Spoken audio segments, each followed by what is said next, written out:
सबसे ज्यादा जो आवाज मैंने पढ़ी वो झींगुर की थी।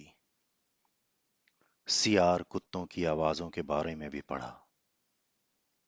भंवरे की गुनगुन, फूलों के मुस्कुराने की आवाजें, जंगल में पीपल, बरगद के भुतहा पेड़, कुएं की गहराई से छनकर आती भूतों की आवाजें, नदियों पर छन छन चलती परियों से लेकर पुराने महलों किलों में चुड़ैलों की पदचाप।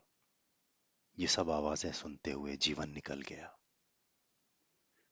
छठे दशक के बिल्कुल मुहाने पर हूं।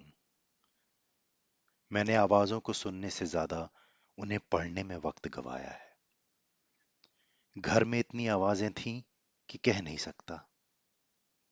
पिता का बीमारी के दौरान क्रंदन, पिता की मौत के बाद मां का दहाड़े मार कर रोना, मद्रास के उस अस्पताल में इलाज के समय मां की बेबसी की आवाज, भाई की आंखों की लेजर थेरेपी के दौरान चिल्लाना, डायलिसिस में खून बदलते वक्त भयभीत आंखों की आवाज देखी है मैंने।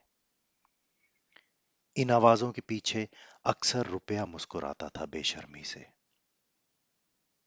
ये अब समझ रहा हूं जब मैं खुद अपनी अंतरात्मा की आवाज सुन रहा हूं।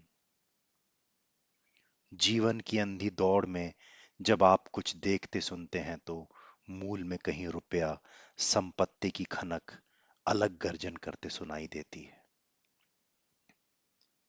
असंख्य बार मुर्दों को दफनाने या जलाने गया, भीड़ की आवाज के संग मुर्दों की आवाजों को व्योम में नृत्य करते देखा। पीछे छूट गए लोगों की दारुण आवाजें कैसे मजबूत होकर चुप्पी में बदली कि फिर वो जीवन में कुछ बोल नहीं पाए। छोटे से जीवन के सफर में हर जगह आवाजें थीं।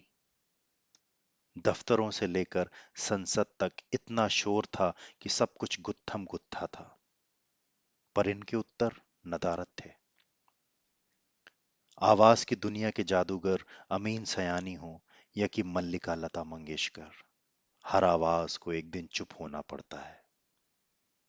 मैं ढूंढ रहा हूं इन सब में अपनी वो आवाज जो बुलंद थी, कभी कबीर से कुमार तक गाती थी, कविता और क्रांति का दमखम था जिसमें।